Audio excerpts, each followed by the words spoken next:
Silek Buaya Batu Nango adalah pusaka aliran silek asli Kanagarian Salido yang diwariskan oleh Uranan Ampek Jini, yaitu suku Melayu, suku Tanjuang, suku Caniago, dan suku Jambak.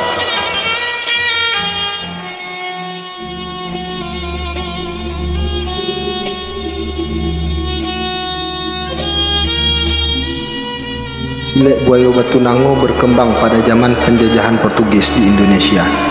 Silek Buaya Batu Nango adalah media atau alat pertahanan diri pada zaman perang melawan tentara Portugis.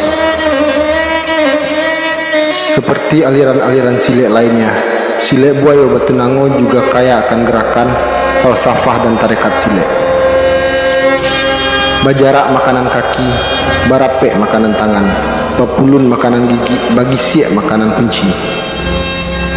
Basilek dalam lalok, baraja dalam jago, mengecek bapandapek, duduk banantuo, bajalan bapalangkahan. Silek Buaya Batu Nango, bagayuang basambui, bajantan babatino, bakato basasomba. Dan seperti silek Minang lainnya, Silek Buaya Batu Nango juga balaya babatin dalam babatin pulau.